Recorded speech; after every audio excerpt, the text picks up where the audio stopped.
मकर संक्रांति है।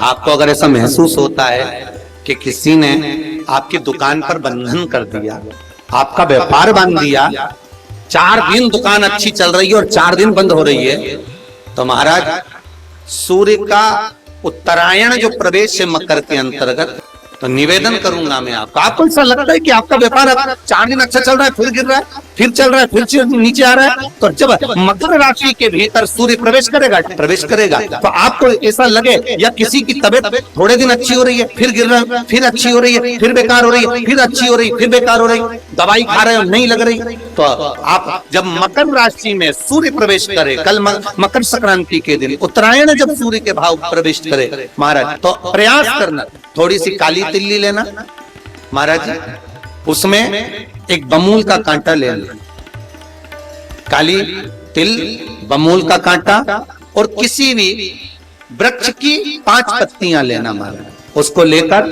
अपने दुकान में व्यापार में या जिसको औषधि ना लग रही हो, जिसका स्वास्थ्य गड़बड़ हो रहा महाराज, उसका स्पर्श कराकर या 21 बार उस पर से उतार कर, और उतारना क्या नाम लेकर है? अवधूतेश्वर महादेव। कौन सा महादेव है? जम के बोलो जरा, अवधूतेश्वर महादेव।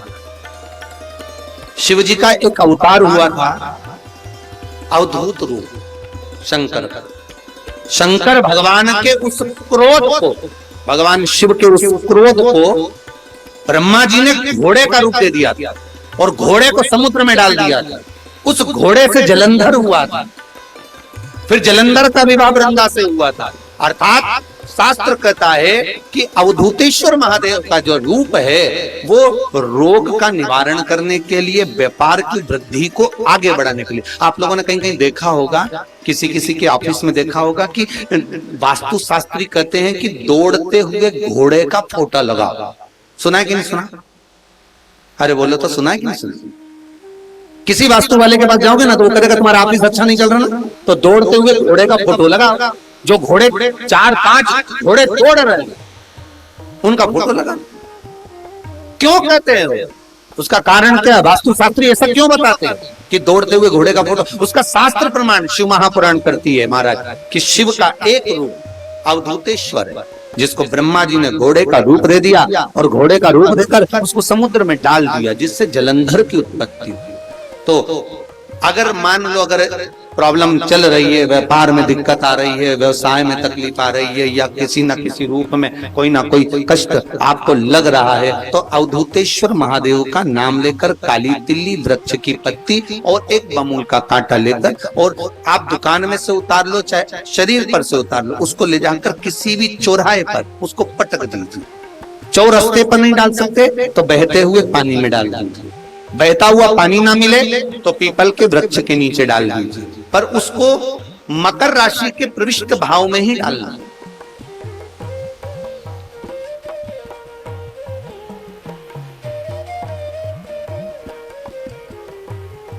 प्रविष्ट हमारे हिंदू धर्म में जितने भी त्योहार आते हैं ना, ये त्योहार कोई साधारण नहीं होते। हमारे हिंदू धर्म में जितने भी त्योहार हैं ये कुछ ना कुछ हमें सुख का भान करा। एक भी त्योहार ऐसा नहीं है हिंदू धर्म का जो कि खाली जाए, बस हम उससे दूर रहते हैं, हमें आता नहीं है। बस एक साधारण भाव में हमने त्योहार मना लिया, पर उसका महत्व हम समझ, उसको जाने कि उसकी महत्वता।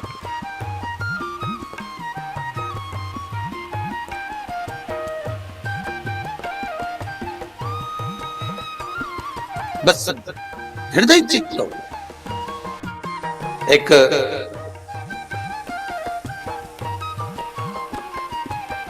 मछुआरा मछली पकड़ने के लिए नाव ले जाने की तैयारी कर रहा था,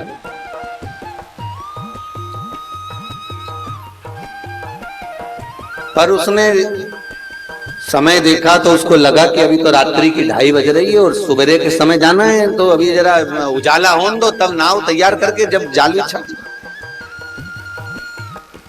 और अभी जाऊंगा तो कहीं फंसा गया तो रात हो जाएगी। मछुआरा बेचारा इंतजार कर रहा था फिर उसने देखा अब टाइम देखूं कितना बज गया, तो रात के 3 बज रहे, अभी भी उजाला नहीं हुआ।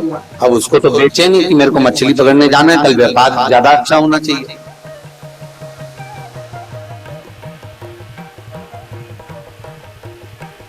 मछुआरा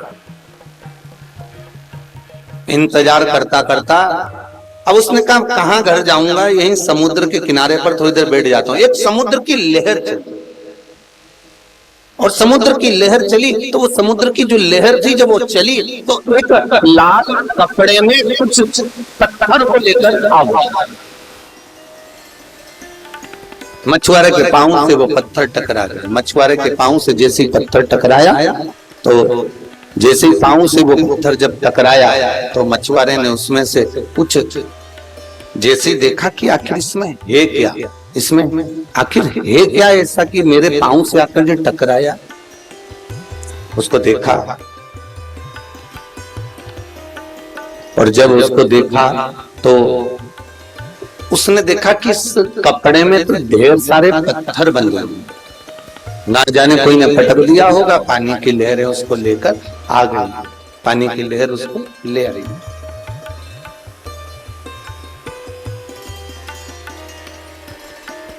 मछुआरे ने मन में सोचा खोल कर देखा जाए तो उसमें पत्थर थे, अब अंधेरे में तो दिख ही नहीं रहे। बस उसने एक पत्थर उठाया, उसमें से पानी में फेंका, जैसे फेंका तो उसमें से आवाज आई।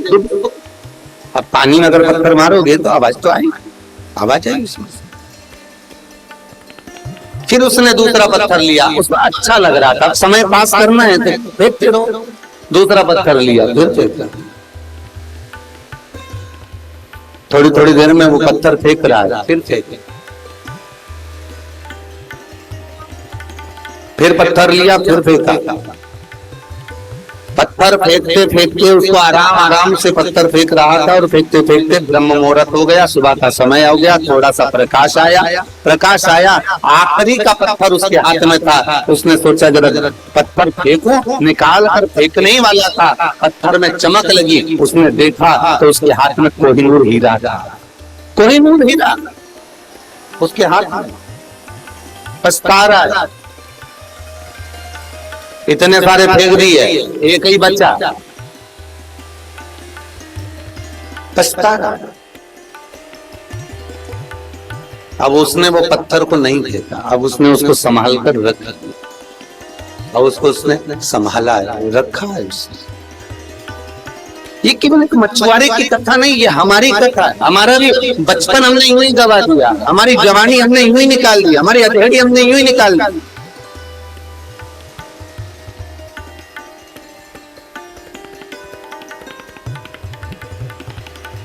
और केवल आखिरी में एक बुढ़ापा बचा है, पत्थर आखिरी, वो भी चमक रही है, और वो भी ना जाने कब चले जाए कोई भरोसा नहीं। आखिरी का पत्थर है, उसको संभाल लिया। और फिर निवेदन करूंगा, बचपन खेल में खोया, जवानी नींद लर सोया, बुढ़ापा देख कर रोया, सिराने मौत हंसती। अंत में मृत्यु देवी भी हंसती है, मौत भी हंस रही होती है जब बुढ़ापा हमारा यूं ही निकल जाता है। इसलिए शास्त्र कहता है बचपन में परमात्मा के आगे झुक लो, बचपन में ना झुके तो जवानी में परमात्मा के आगे झुक लो। जवानी तक भी भगवान के आगे ना झुके तो अधेड़ी में परमात्मा के आगे झुक लो। अधेड़ी तक नहीं झुके तो बुढ़ापे में तो भगवान ऐसा झुकाता है कि कमर की हड्डी तोड़ के हाथ में डंडा पकड़ा देता, फिर दुनिया के आगे झुककर चलना पड़ता है, और वो झुकाता है तो महंगा पड़ जाता है। इसलिए झुकने की जो उम्र है, हमारा बचपन, हमारी जवानी, हमारी अधेड़ी, हम झुके, हम परमात्मा की शरणागति प्राप्त करें, हम भगवान को शरणागति को हम ग्रहण करें, तो जीवन का